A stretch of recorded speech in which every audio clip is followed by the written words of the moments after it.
우리가 지난 주일에 히브리서 9장 1절에서 10절을 살펴보았어요. 핵심만 정리하면 첫 언약은 첫 장막으로 대표되고, 첫 장막은 성소와 지성소로 구성이 되어 있어요. 왜 히브리서 기자가 이 부분을 굳이 안 써도 될 부분을 지면을 하려고 하면서까지 왜 이 부분을 구체적으로 적느냐? 그거는 자신이 그만큼 구약의 성막에 대해서 자신 있다는 이야기예요. 그래서 집례자는 대제사장이고,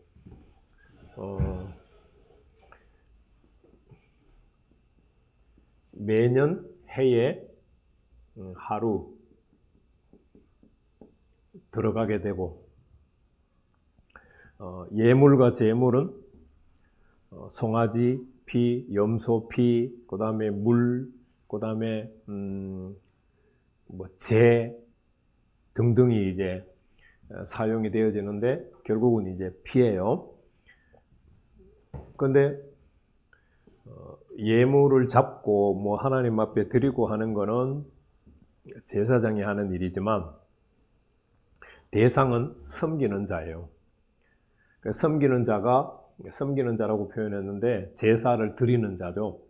제사를 드리는 자가 자기의 해결해야 될 문제에 따라서 제물을 가지고 나와요. 그래서 그 피로 이제 해결이 된다고 이제 믿는 거죠. 그래서 우리가 이제 생각하면은 상황을 한 번 또 설명을 안 했는데, 대제사장이 어디에 들어가느냐 하면 이제 지성소에 들어가잖아요. 대제사장이 1년에 하루 지성소에 들어가는데, 바깥에 있는 백성들은 회막 근처에 오면 안 돼요. 전부 자기 집에 있어야 돼요. 그 집에 있으면서 뭘 기대하느냐 하면, 대제사장이 지성소 안에 들어가서 살아서 나오느냐, 살아서 안 나오느냐, 그 문제를 굉장히 이제 관심 있게 지켜봐요. 대제사장이 지성소 안에 들어가서 살아서 나오면 어떻게, 무슨 생각을 하느냐 하면, 우리 죄가 진짜 속해졌다, 이렇게 이제 받아들여요. 그게 이제 구약에 존재했던 이스라엘 족속들의 목표라는 거죠. 그런데 그들은 무엇이 해결되는지는 아마 몰랐을 거예요. 그런데 히브리서 기자가 이제 과거의 시점으로 돌아가서 이 1년에 한 번씩 대속죄죄를 드렸는데, 이 대속죄죄는 이미 성막이 없기 때문에 성막에서 해결돼야 될 거는 아예 언급을 안 해요. 성소, 지성소, 회막, 제단에 정결해져야 된다. 그게 어떻게 보면은 대속죄일의 가장 중요한 목표이기도 한데, 그거는 이미 성막이 없기 때문에 언급 자체를 안 해요. 그러면서 어디에 초점을 맞추느냐 하면, 제사를 드리는 자가 제물을 가지고 나오는데 무엇이 해결 대상이냐라는 거예요. 육체라는 거예요, 육체. 양심은 아예 해결의 대상이 안 됐다는 거예요. 구약의 대속죄일 제사에서는. 그거를 이제 히브리서 기자가 통찰력을 가지고 해석을 해내는 거죠. 하나님의 영으로, 성령으로를 계속해서 이제 강조하잖아요. 성령으로 일어난 일을 강조한다고 하는 말은 자신의 해석도 성령으로 인해서 해석을 하는 거라는 거죠. 자기가 인위적으로 해석하는 게 아니라는 거예요. 그랬을 때 이제 양심은 대속죄일 제사에서는 처음부터 해결 대상이 아니라는 거예요. 이 양심은 이제 어디에서 해결 대상으로 등장하느냐 하면은 에스겔서 36장 24절 이하에서 해결 대상으로 등장해요. 제가 오늘 오전에도 설교하면서 에스겔서 12번째 부분, 12번째 단락은 에스겔서 전체에서 가장 중요한 단락이라고 말씀드려서 여기에 양심이 어떻게 정결하게 되는지도 기록이 되어 있고, 그 다음에 완전히 마른 뼈가 어떻게 살아나는지도 기록이 되어 있고, 그리고 요한계시록에서 현대신학의 종말론의 가장 중심이 된다고 생각하는 곡과 마곡도 에스겔서 38장, 39장에 기록이 되어 있어요. 이제 에스겔서 38장, 39장을 해석을 하고 나면 요한계시록을 해석하는 사람들이 얼마나 엉터리인가를 알게 돼요. 에스겔서 38장, 39장의 곡과 마곡이 요한계시록의 곡과 마곡의 전쟁으로 해석이 예언이 되어졌고 해석을 한다고 그러는데, 그런 차원이 전혀 아니라는 것을 이제 38장, 39장에 가서 알게 돼요. 그러니까 중요한 것은 히브리서 9장 1절에서 10절은 구약의 대속죄일은 처음부터 육체가 정결함의 대상이지 양심이 정결함의 대상은 아니라는 거예요. 이거를 이제 못을 받고 있는 거예요. 그러면은 구약의 대속죄일은 왜 존재했느냐? 구약의 대속죄일이 존재한 것은 자기의 불완전함이 미래의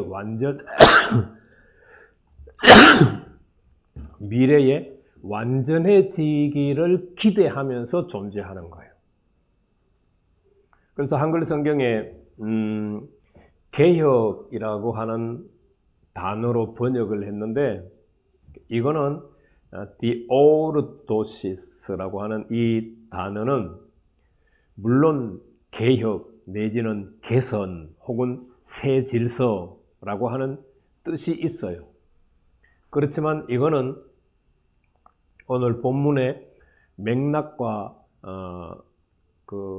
연결시켜서 해석을 하면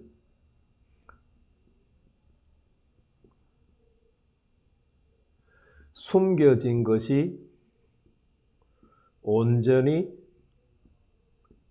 드러남 혹은 회복됨이라고 하는 의미를 가지고 있어요.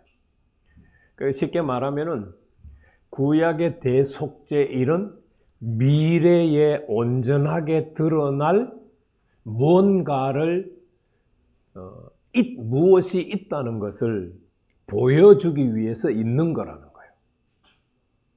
그것이 이제 온전하게 회복되어지도록 기다리는 거죠. 이게 구약의 대속죄일이 가지고 있는 히브리서 기자가 해석하는 내용이에요. 그리고 이제 11절이 우리 개역 개정역에서는, 우리 한글 성경에서는 중요한 접속사를 번역을 안 했어요.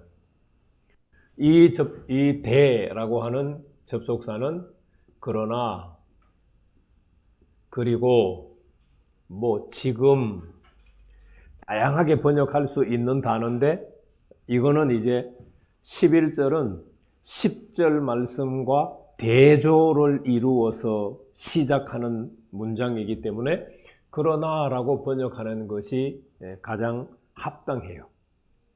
그러니까 구약의 대속죄일이 존재했는데 그 구약의 대속죄일은 육체를 정결하게 하는 일밖에는 못했어. 그러나 하고 등장하는 것이 이제 그리스도가 등장을 해요. 그리스도는 역시 집례자예요. 그리스도는 집례자로서 제사장이에요. 그리스도가 대제사장이라는 것을 이해시키기 위해서 히브리서 1장부터 8장까지가 기록이 되어 있어요. 그러니까 히브리서 기자가 어마어마한 공을 들이고 있는 거죠. 그리스도가 대제사장이라는 것을 유대인들에게 이해시키기 위해서 엄청나게 공을 들이고 있는 거예요. 그런데 이 그리스도는 오신 목적이 있어요.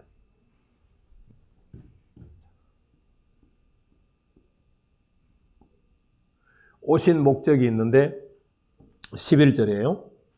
뭘 위해서 오셨느냐? 장래 좋은 일을 위해서 오셨어요.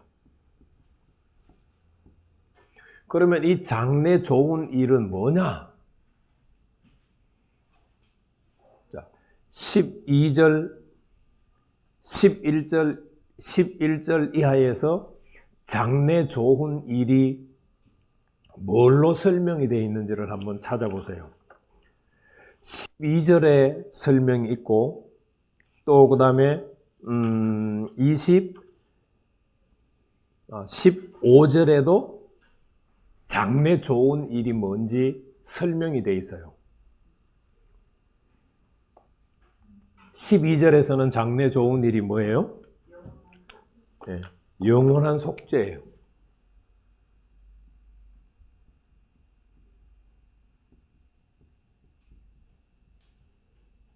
15절에서는 장래 좋은 일은 뭘까요?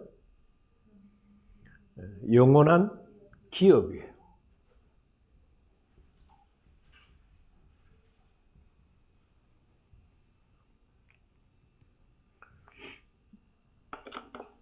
그러니까 구약의 대속죄일은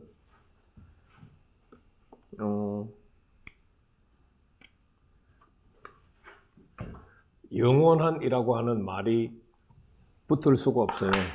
영원히 기념하라고 하는 그 대속죄일을 반복하라고 하는 명령은 주어져 있지만 한 번 드린다고 해서 영원하다고 하는 말이 안 붙어 있어요.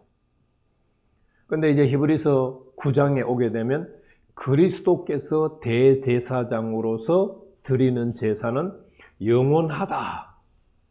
장래 좋은 일을 위해서 오셨는데 그 장래 좋은 일은 영원한 속죄고 영원한 속죄가 이루어져야 영원한 기업을 받을 수가 있어요.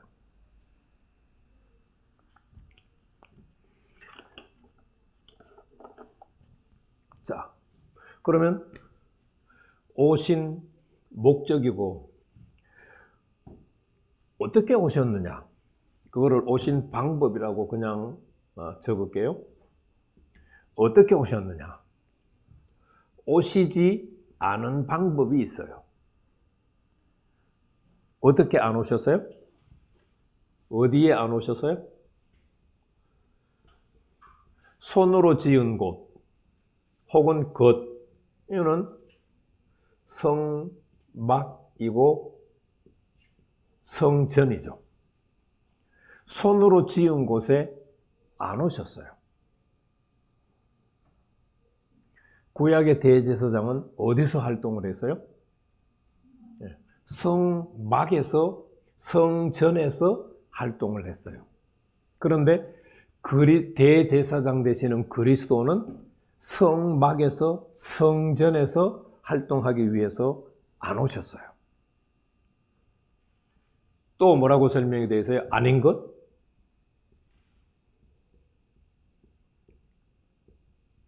세상에 속한 창조에 속하지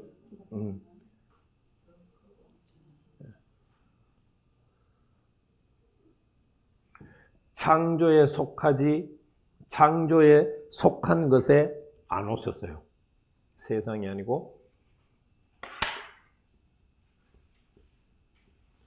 창조에 속한 것 혹은 속한 곳에 안 오셨어요. 대제사장 되시는 그리스도는 어디에 오셨어요?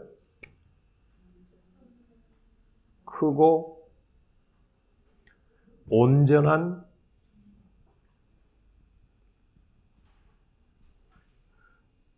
장막으로 오셨어요.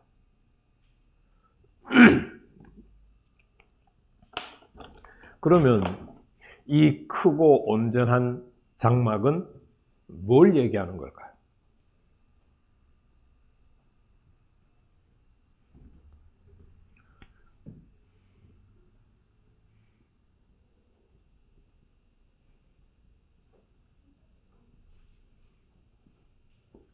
이는 그리스도께서 육체로 오신 것을 우리한테 이야기를 해주고 있어요. 그리스도는 육체로 오셨다.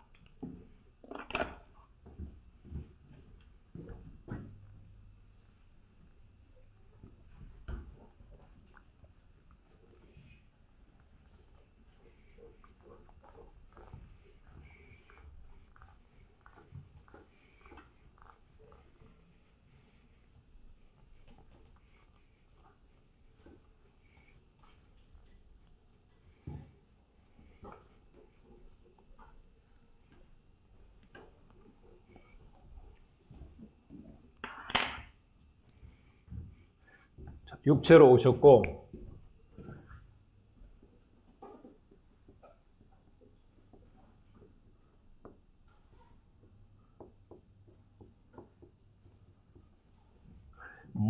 오신 목적을 성취한 방법이 있어요.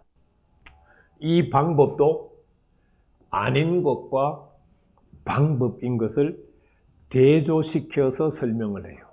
그러니까 계속해서 구약의 대속죄일과 그리스도의 속죄를 이제 비교를 하고 있는 거죠. 뭐로 안 된다? 염소나 송아지의 피로는 안 돼요. 염소나 송아지의 피로 안 했다라고 하는 말은 구약의 대제사장들이 했던 방법으로 안 했다는 이야기예요. 그리스도께서는 온전한 장막, 크고 온전한 장막, 자신의 육체로 오셨기 때문에 무엇으로 목적을 성취하느냐 하면은 오직 자신의 피로서 오신 목적을 성취해요. 그리고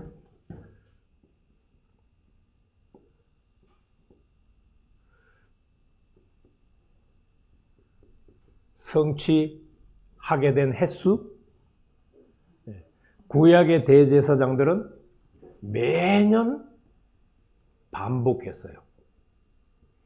그런데 그리스도는 단번에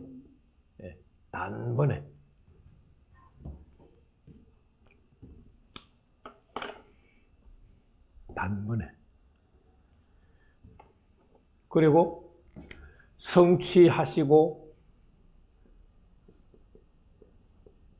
가신 곳이 있어요.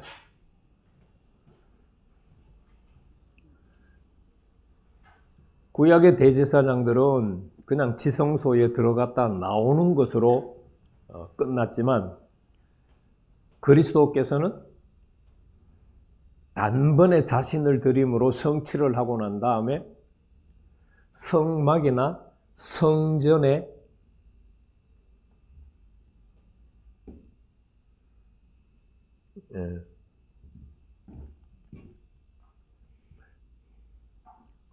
제가 다른 것을 생각하고 있었네요. 가신 곳이 어디냐? 거기 성소에 들어가셨다라고 되어 있는데 이것은 일단 12절에서는 지성소를 의미해요. 지성소를. 구약의 대제사장은 지성소에 들어갔다가 나오는 것으로 끝났어요. 그러나 그리스도는 대제사장으로서 아예 그냥 지성소에 단번에 자신의 피를 드리고 들어가 버리셨어요. 그러니까 이 차이점이 이제 있다는 것을 11절, 12절에서 설명을 해줬어요. 자, 그리고 이제 13절, 14절은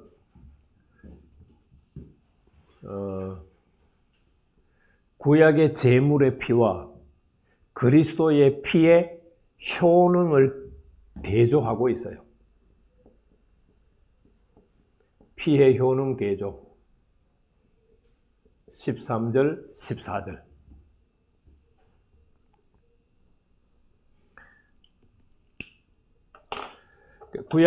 구약 성경에서는 염소, 황소의 피, 암송아지의 제. 구약 성경에서는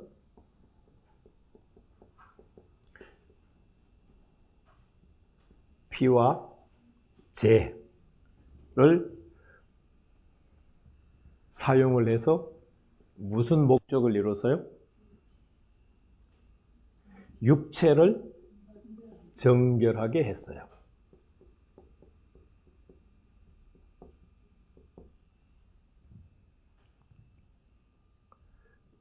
반면에 14절 말씀에 그리스도의 피는 신약의 십자가 사건을 의미하죠. 십자가 사건을 통하여서 신약 성경에서는 그리스도의 피는 그리스도의 피는 육체의 정결뿐만 아니라 대상이 어디예요? 양심이에요. 양심. 대상이 양심이다.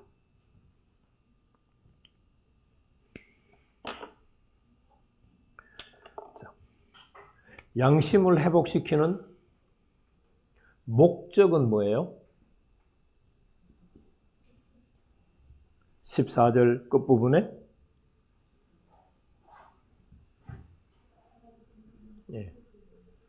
살아계신 하나님 섬김이에요. 살아계신 하나님을 섬기는 것.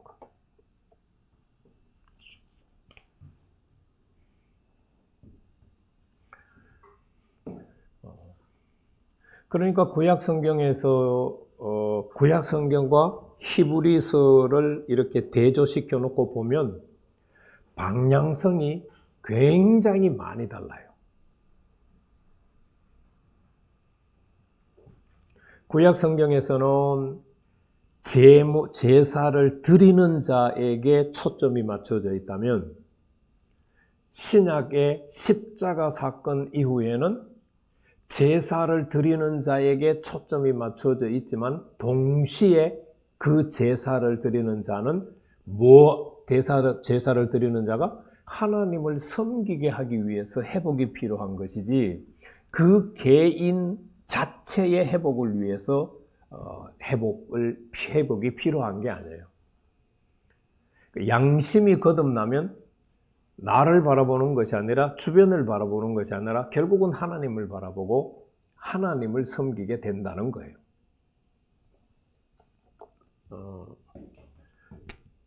에스겔서를 설교하게 되겠지만 에스겔서 36장 24절 말씀부터 쭉 시작이 돼요. 그런데 26절과 27절 말씀을 보면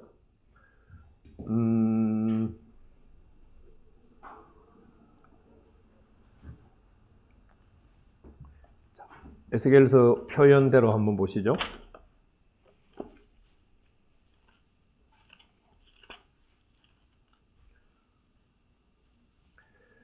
쭉 이야기를 하다가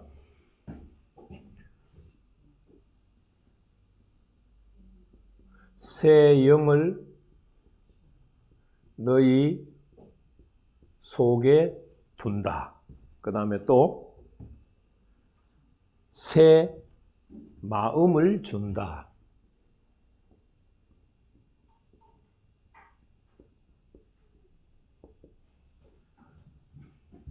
그러면 이제 일어나는 일이 있어요. 그죠? 새 영을 너희 속에 두고 요 영과 요 마음은 다 사람의 거예요. 사람의 거. 성령이 아니고 새 영을 너희 속에 둔다라고 할 때 새 영은 영어로 표현하면 a new spirit이에요. 소문자예요. 소문자. 대문자가 아니에요. 새 마음 a new heart. 새 영을 너희 속에 두고 새 마음을 준다. 그러면은 무슨 일이 일어난다고요? 굳은 마음을 제하고, 그러니까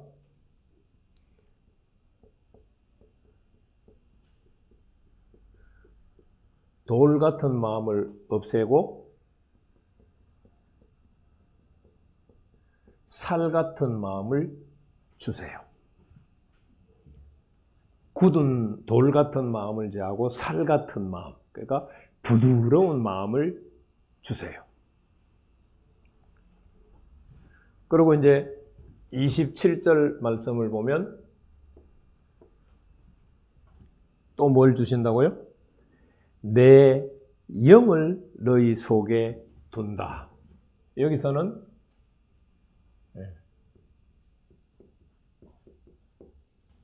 My Spirit이에요. 그러니까 하나님의 영이에요.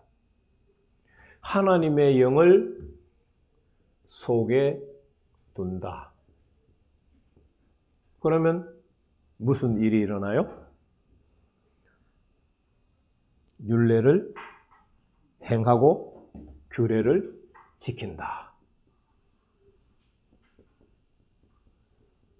율례와 규례를 행하고 지킨다.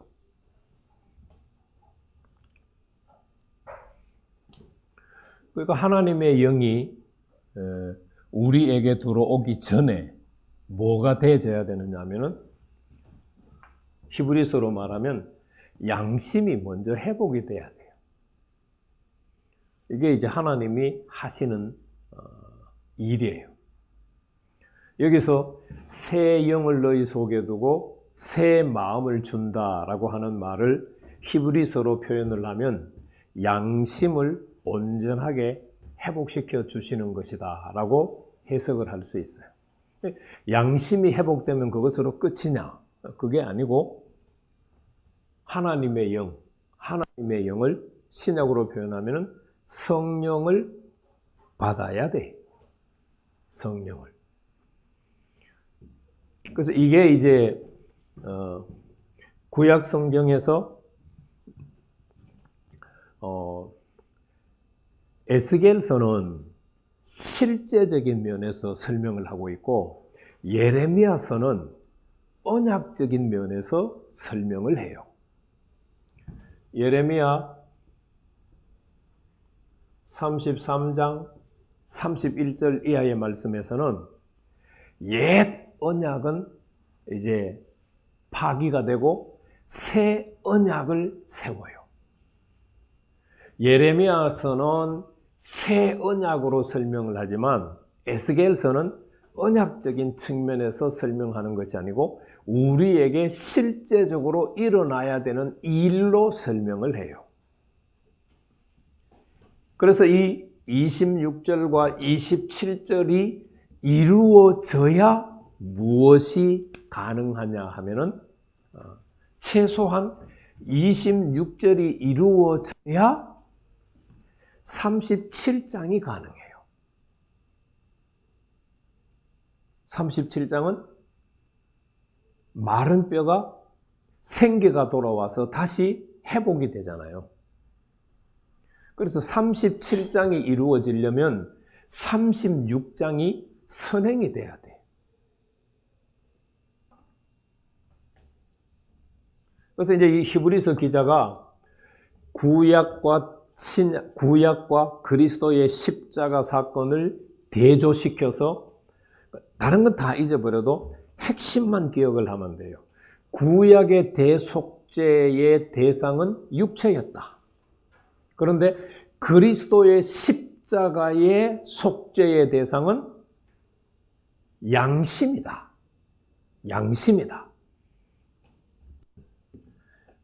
마음만 바뀌면은 저부터 마찬가지, 우리 모두 마찬가지.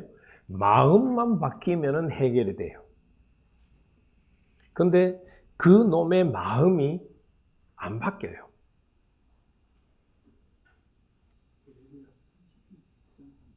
네? 31장? 네. 예레미야 31장.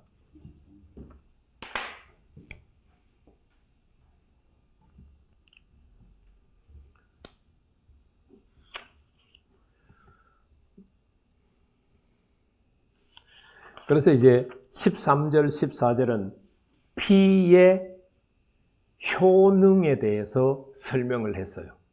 그리고 이제 15절로 넘어가게 되면 그리스도를 또 다른 분으로 설명을 해요. 15절에서는 그리스도가 누구예요? 새 언약의 중보자세요.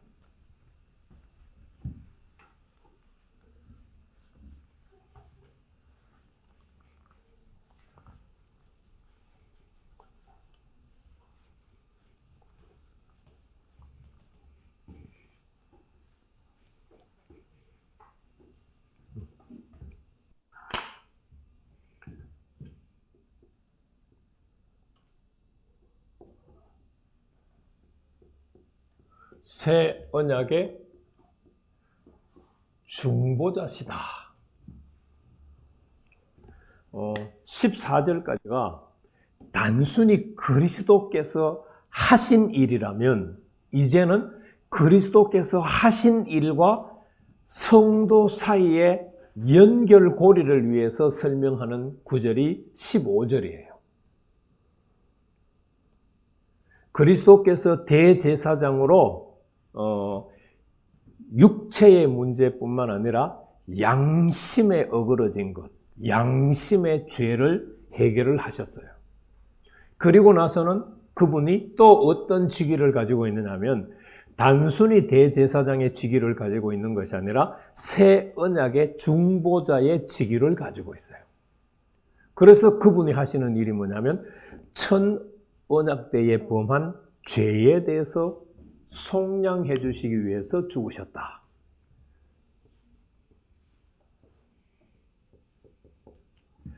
첫 언약 때에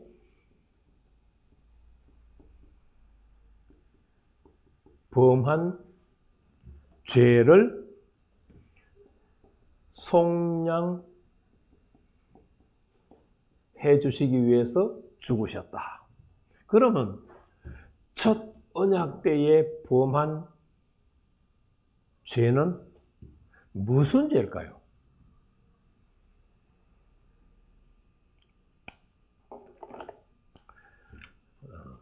한글로 번역을 해놓은 죄는 모두가 똑같아요. 그죠? 모두가 똑같아요. 자, 그러면은 15절의 죄와 그 다음에 제가 또 알려드릴게요. 25절에 단번에 제물로 드려 죄를 26절이네요. 죄를 없이 하시려고 세상 끝에 나타나셨다라고 할 때 죄와 28절에 이와 같이 그리스도도 많은 사람의 죄를 담당하시려고 그리고 역시 28절에 구원에 이르게 하기 위하여 죄와 상관없이 자기를 바라는 자들에게 두 번째 나타나신다. 이제 이 새 언약의 중보자의 기능을 계속해서 설명하고 있는 내용이에요. 그러면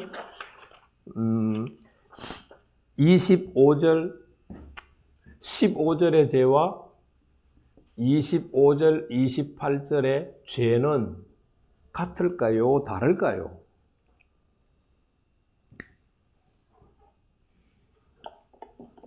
같으면 안 묻겠죠? 다르니까 묻겠죠.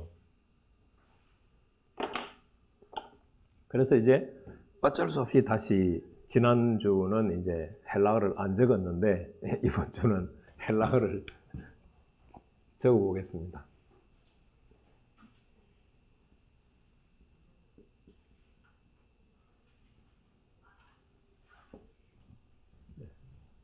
하마르티아, 하말티아라고도 하고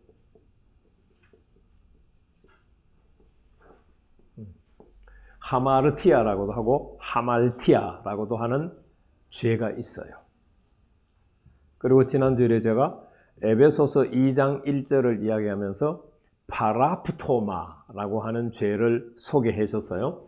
그런데 순서상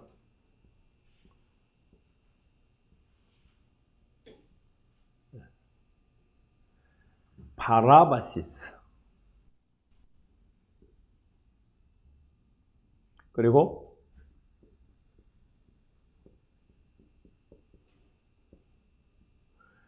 파라프토마 얘는 적도어로 어근이 같아요. 그래서 비슷한 의미를 가지고 있을 것이다 라고 우리가 이제 생각해 볼 수 있어요. 자, 그러면 15절에 첫 언약 때에 범한 죄를 속량하기 위해서 새 언약의 중보자가 이제 죽으셨어요, 십자가에.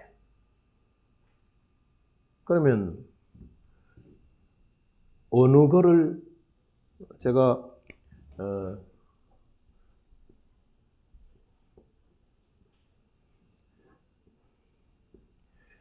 아노미아는 이거는 처음부터 하나님을 대적하는 거기 때문에 이는 용서의 대상에 안 들어간다고 말씀드렸었어요. 그죠?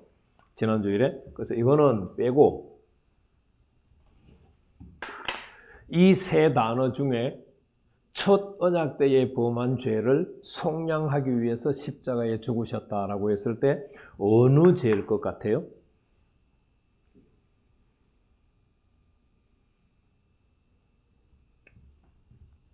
요거는 신약 성경에 딱 7번밖에 사용이 안 돼 있어요. 그래서 요거는 지난주일에 설명드렸던 것처럼 경계선을 넘을까 말까 하는 출발선에 있는 죄를 말해요. 할까 말까. 하지 말라고 하신 것을 할까 말까 고민을 하는 거예요. 하라고 한 것을 하지 말까 할까. 그 고민하는 게 파라바시스라고 하는 죄예요. 반대로 파라프토마는 이 경계선을 넘어갔어. 넘어가가지고 아예 잘못된 구조와 조직 혹은 시스템 안에서 그냥 막 살아가는 거예요. 지금 대한민국이라고 하는 사회 구조가 있잖아요. 대한민국이라고 하는 사회 시스템이 있잖아요. 우리는 지금 그 속에 들어와 가지고 살고 있어요. 그러다가 보니까 이게 죄인지 죄가 아닌지 분간 안 될 때가 많아요. 그래서 에베소서 2장 1절에서 허물과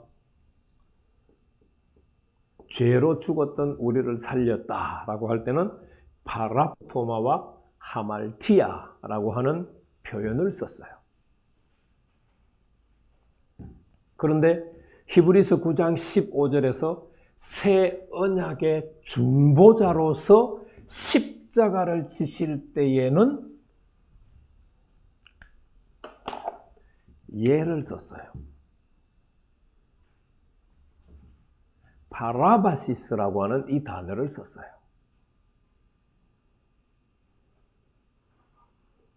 그러니까 첫 언약의 중보자로서 첫 언약 때의 새 언약의 중보자로서 첫 언약 때의 범한 죄를 속량해 주기 위해서라고 할 때 바라바시스라고 하는 단어를 썼는데 이 단어는 신약 성경에 전부 7번밖에 안 나와요.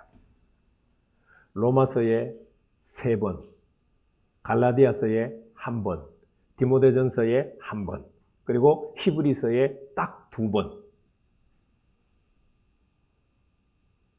자, 그럼 이게 경계선을 넘을까 말까? 구약의 레위기 4장 5장의 속죄죄의 대상이 뭐라고요? 4장의 속죄죄는 하지 말라고 하신 계명들, 명령의 말씀들 중에 한 가지라도 고의가 아니라 부지 중에 행한 것이 속죄죄의 대상이에요. 그리고 레위기 5장은 증인으로서 역할을 감당해야 될 자격을 가지고 있으면서 안 했을 때, 사람이나 동물이나 부정한 것에 닿았을 때, 그리고 맹세하고 안 지켰을 때, 이게 속죄죄의 대상이에요.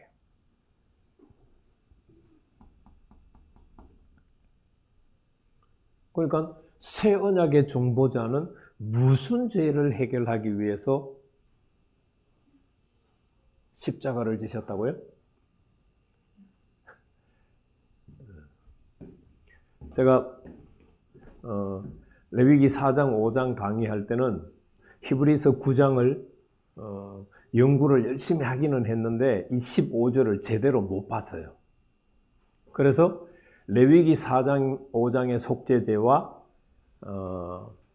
대속죄죄가 관계가 없다라고 이제 제가 말씀을 드렸었어요. 그런데 지금 히브리서 기자는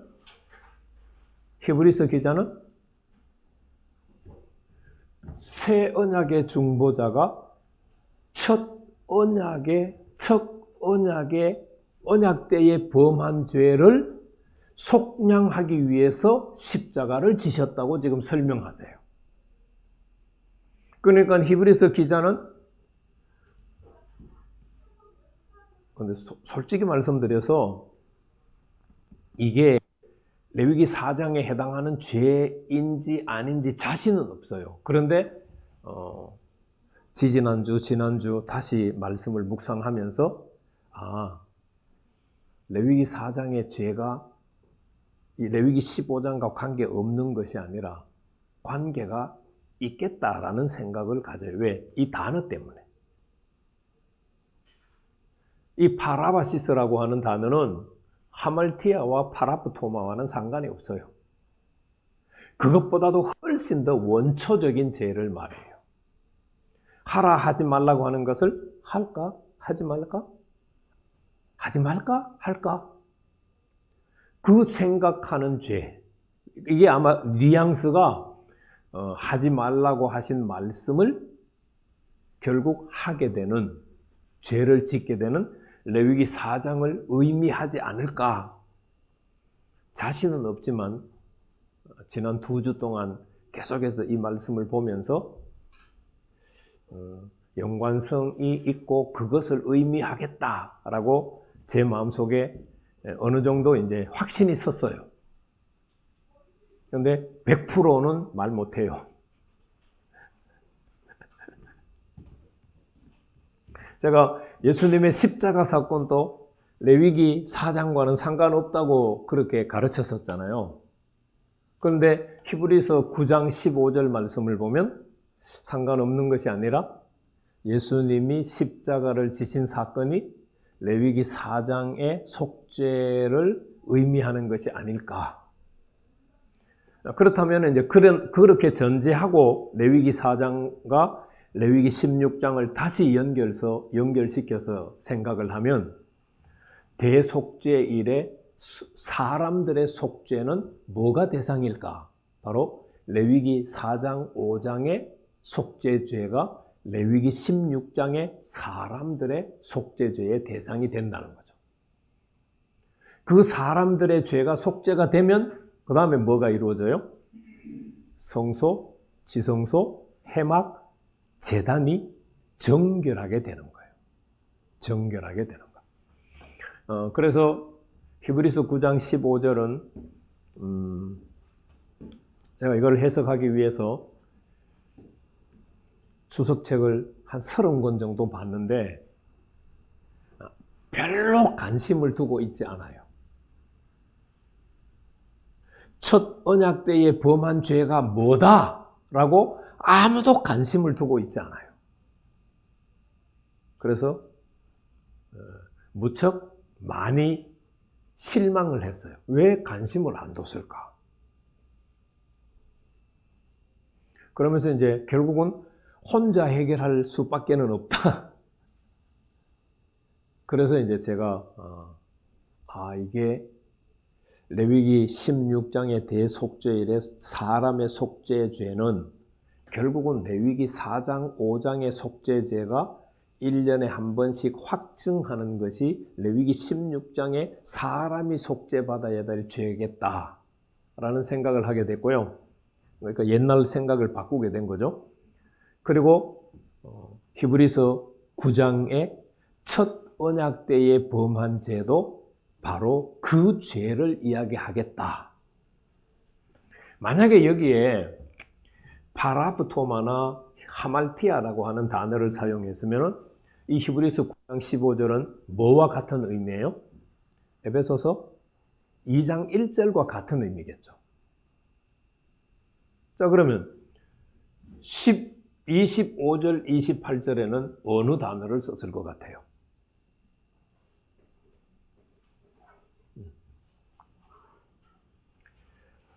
보편적으로 넓은 의미의 죄를 말할 때 하말티아라고 하는 단어를 써요. 그래서 25절과 28절에는 2번 나와요. 2번 나오는데 이 죄는 하말티아라고 하는 죄를 쓰고 있어요. 그런데 첫 새 언약의 중보자로서 첫 언약 때에 범한 죄에는 하말티아라고 하는 단어를 쓴 것이 아니라 바라바시스라고 하는 단어를 썼어요.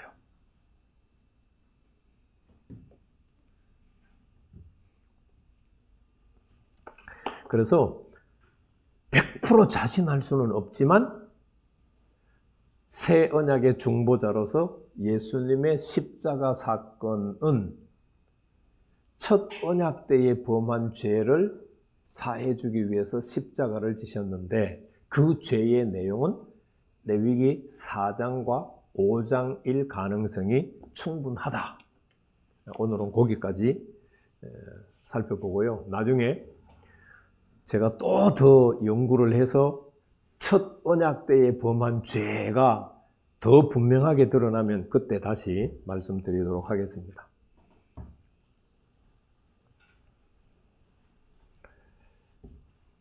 성경이 재미있지 않아요?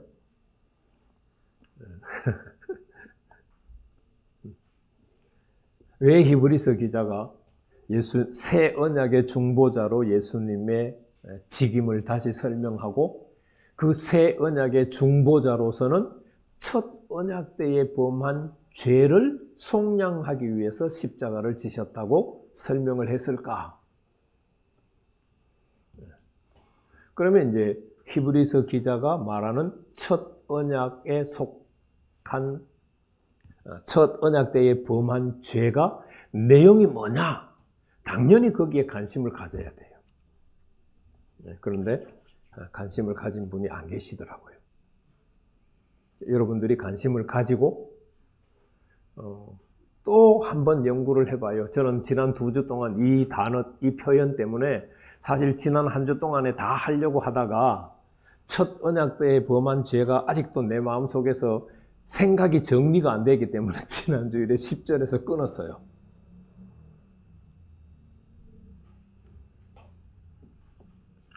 자, 그 다음에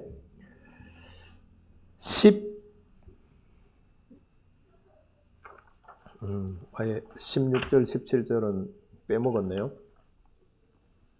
히브리서 9장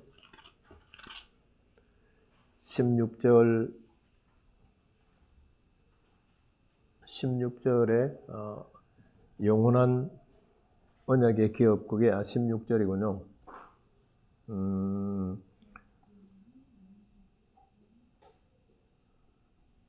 16절은 유언은 유언한 자가 죽어야 되나니 유언은 그 사람이 죽은 후에야 유효한즉 유언한 자가 살아있는 동안은 효력이 없느니라. 그래서 의미가 생각할 필요가 없어서 제가 뺐군요. 그러니까 율법이 언제까지 존재할 가치가 있었느냐, 그 이야기가 이제 16절, 17절이에요. 그 다음에 이제 18절부터 22절 말씀까지는 그건 간단해요. 첫 언약 때는 제물의 피로 속죄를 담당했는데 그 제물의 피를 총칭해서 언약의 피라고 한다. 그렇게 이제 설명을 하고 있어요. 그 언약의 피는 이제 첫 언약 때에 피 없이 세운 게 아니야. 피 있게 세워서 그래서 송아지와 염소의 피와 물과 붉은 양털과 우슬초를 취해가지고 그것을 두루마리와 온 백성에게 뿌렸어. 온 백성에게 뿌렸다는 말은 출애굽기 24장에 있는데 두루마리에 뿌렸다는 말은 또 지금 이 히브리서 기자가 처음 얘기하는 거예요. 두루마리에 뿌렸어. 그래서 하나님을 이게 언약의 피라고 명명하셨어. 그런데 이와 같이 피를 장막과 섬기는 일에 쓰는 모든 그릇에도 뿌렸어. 그래서 율법을 따라 거의 모든 물건이 피로서 정결하게 되었어. 그렇기 때문에 피 흘림이 없이는 죄사함도 없다고 봐야 돼.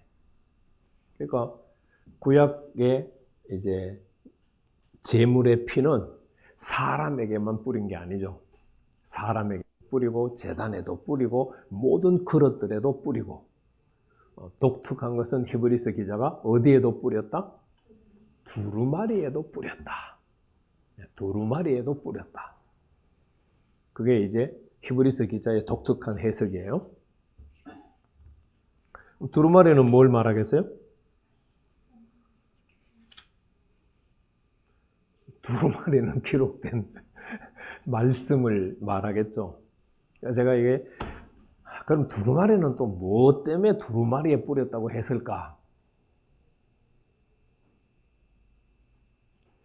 구약 성경에는 어디에 뿌렸어요? 휘장 열고 들어가서 법궤 앞에 하나님의 영광이 있는 그 스랍들 앞에, 법궤 앞에, 속죄소 앞에 7번 뿌렸잖아요. 그리고 나와서 어디에 뿌려요? 제단에 또 뿌리잖아요.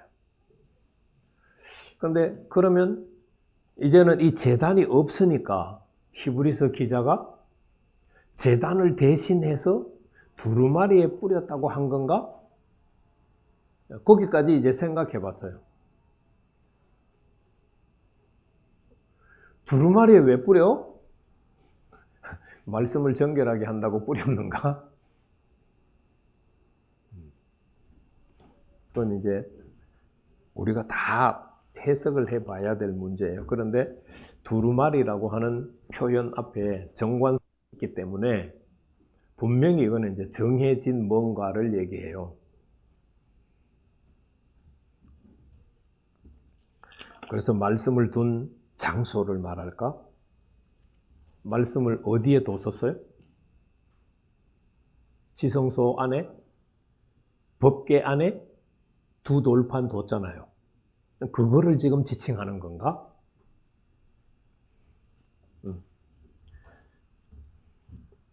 그러니까 성경을 깨닫기 위해서는 질문이 되어야 성경을 깨달을 수가 있어요. 질문이 안 되고 넘어가 버리면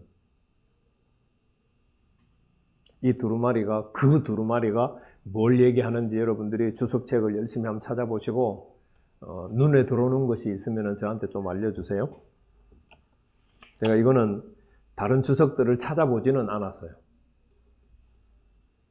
자, 반면에 24절에서 24절 이하에서 또 뭐를 강조하느냐. 자, 아까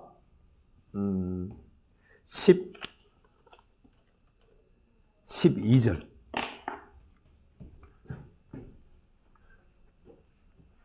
제가 24절 때문에 12절을 설명하면서 멈칫했었는데요. 12절에서는 어디에 들어갔다고 했어요? 성소에 들어갔다고 했죠. 그죠? 그런데 24절에는 어디에 안 들어갔다고요? 그러면 12절의 성소는 어느 성소를 말할까요? 사람이 손으로 만든 성소를 말할까요? 그러면 12절과 24절은 배치가 되는 거죠. 자, 성소에 들어갔다.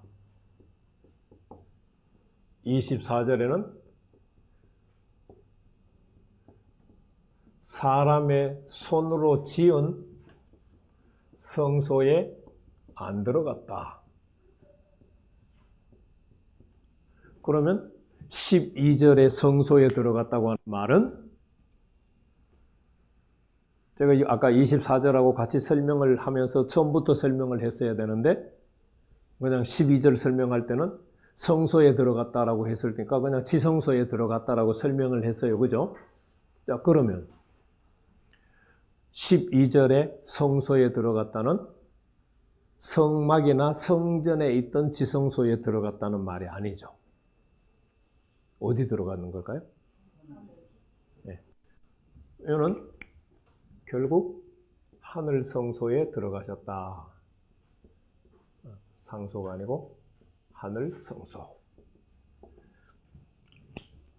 그러니까 성경 해석은 꼼꼼하게 해야 돼요. 12절에 성소에 들어갔다 해서 그냥 지성소에 들어가셨나 보다 이렇게 생각을 하는데 24절 보니까 사람의 손으로 지은 성소, 지성소에 안 들어가셨어. 네. 그래서 이제 24절에서 또 설명을 했어요. 그죠? 어디에 들어가셨다고요? 하늘에 들어가셨어. 그러니까 하늘의 성소에 들어가셨어.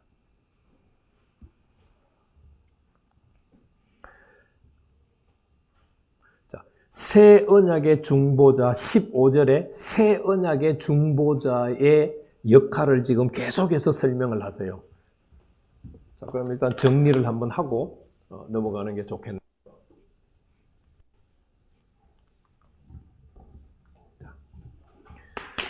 새 언약의 중보자는 1. 첫 언약 때에 범죄한 것. 첫 언약 때에 범한 죄를 사해요. 이게 첫 번째 십자가의 목적이에요. 자, 두 번째는 요거는 첫 언약 때에 범한 죄는 15절이죠. 15절. 자, 여기서는 24절에서는 그리스도께서 또 뭐 하세요?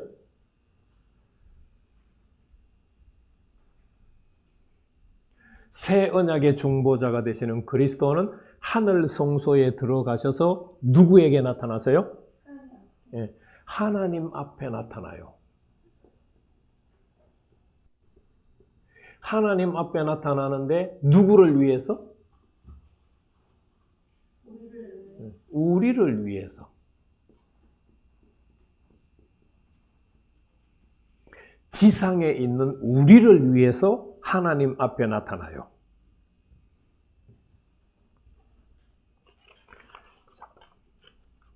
그런데 이거는 이제 28절하고 연결시켰어도 봐야 돼요.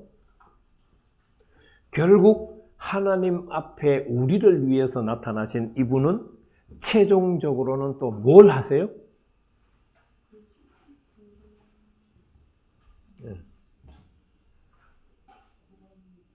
28절은 어떻게 하세요? 두 번째 나타나신다. 그러니까 재림하신다. 첫 번째는 죄가 있든 죄가 없든 모든 사람에게 나타났어요. 물론 이제 죄가 있는 하나님의 자녀들에게 나타났죠. 그런데 두 번째 나타나실 때는 죄가 있는 하나님의 자녀들 앞에 안 나타나요. 28절에서는 앞에 재림하시는데 누구에게 재림하시느냐라고 하는 조건을 달았어요. 뭐 한 사람에게? 죄와 상관없이, 죄와 상관없이 자기를 바라는 사람에게. 자, 한국말로 번역한 죄와 상관없이 또는 나중에 잘 보이도록 위에 쓸게요.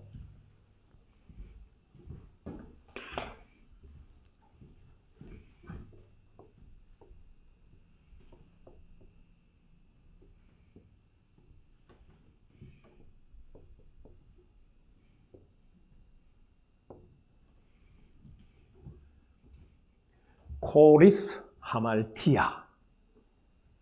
그래서 이 하말티아는 보편적으로 보통 이건 이제 군사 용어라고 말씀드렸어요. 10점 관역을 외워서 쌌는데 10점 못 맞췄어. 9점, 8점 아니면 관역 밖으로 가버렸어요. 그래서 그 넓은 의미의 죄를 하말티아라고 해요. 그 죄를 코리스 한다 라고 말해요. 그래서 이제 보통 이 코리스는 단어 자체가 떨어져서 따로따로 라고 하는 단어예요. 그러니까 하말티아로부터 떨어져서 하말티아로부터 따로따로, 이거는 우리가 이해할 수 있는 말로 번역을 하면은 뭐라고 번역하면 되겠어요?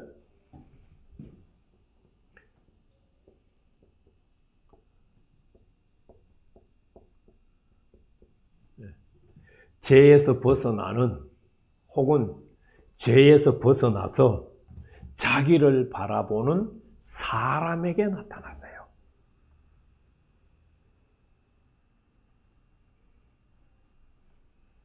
물론 모든 사람에게 나타나시죠. 그런데 이 죄에서 벗어나서 자기를 바라보는 사람이 아니라 죄가 있는 상태로 자기를 바라보는 사람들에게는 안 나타난다는 이야기예요. 그러면 이제 우리는 자, 여기 상관없이 혹은 새롭게 번역한 벗어나서, 이게 어느 정도여야 될까요?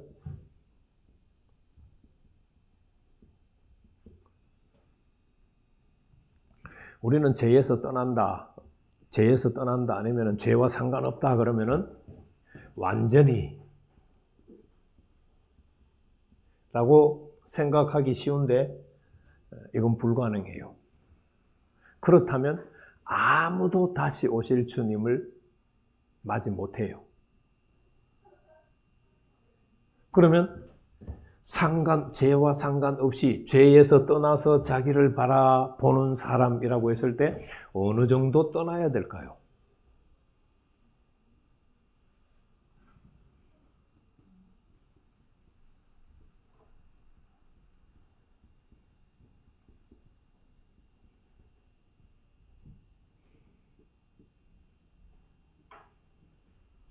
예.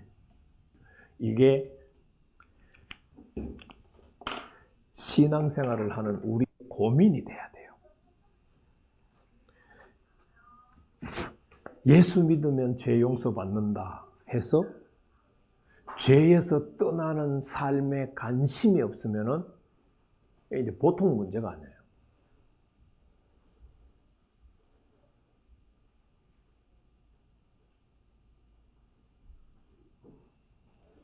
하나님 앞에 우리를 위해서 하나님 앞에 나타나시는데 그분은 다시 죄와 상관없이 자기를 바라는 자들에게 다시 나타나세요.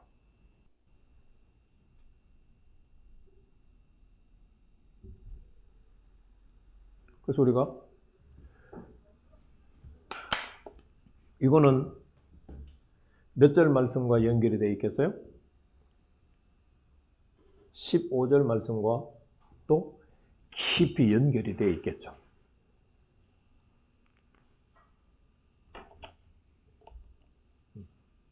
(15절) 말씀이 첫 언약 때에 범한 죄로부터 속량하기 위해서 십자가를 지셨어요. 새 언약의 중보자 되시는 그리스도께서.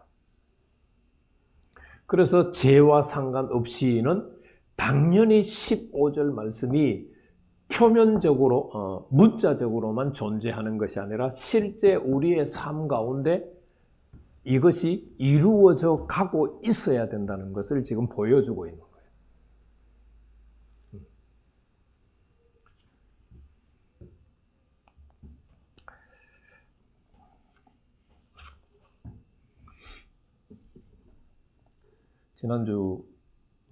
지난주인가? 아마 이건 이야기해도 괜찮을 것 같아요. 이제 성경전사랑 담임전사랑 그루 전사님들랑 이렇게 해서 모이는, 한 달에 한 번씩 모이는 그룹들이 있는데요. 아마 지난번 모임 때는 그루 전사님이 이렇게 특별히 한 가지씩 기도를 해주셨나 봐요. 그래서 담임전사한테는 두 가지 이야기를 했는데 첫 번째 이야기는 모르겠고 두 번째 이야기는 이렇게 하나님이 말씀하신다고 얘기했대요. 제발, 이 표현이 맞는지 모르겠다. 말을 옮기는 데는 제 아내가 훨씬 더 뛰어난 재능을 가지고 있어요. 뭐라고 했어요?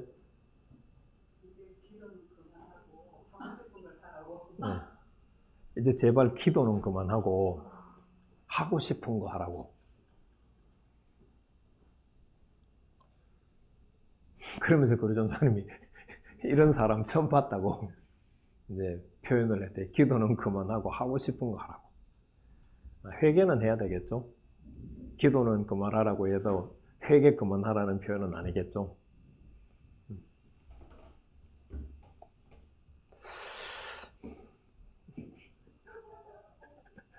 그러면서 성경 전도사발 담임 전도사는 우리하고 급이 다르다면서 하늘나라 가서 담임 전도사는 우리하고 급이 다르니까 잘 대해야 된다고.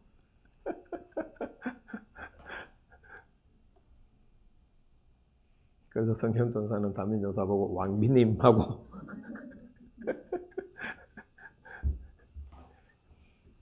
그래서 강의를 일단 중간에 뛰어넘었지만 핵심은 이제 얘기를 했어요. 새 언약의 중보자, 그리스도라는 이야기를 하고 대제사장 이야기를 했어요. 이거는 이제 구약과 관련되어서 얘기했지만 거기서 끝나지 않고 그 그리스도 대사장은 새 언약의 중보자라고 우리한테 지금 히브리서 기자가 설명을 하는 거예요. 그래서 새 언약의 중보자는 딱 두 가지 일은 반드시 기억을 하셔야 돼요. 첫 언약 때에 범한 죄를 속량해 주시고, 그 다음에 죄와 상관없이 그리스도를 바라보는 자에게 두 번째 나타나신다는 거예요.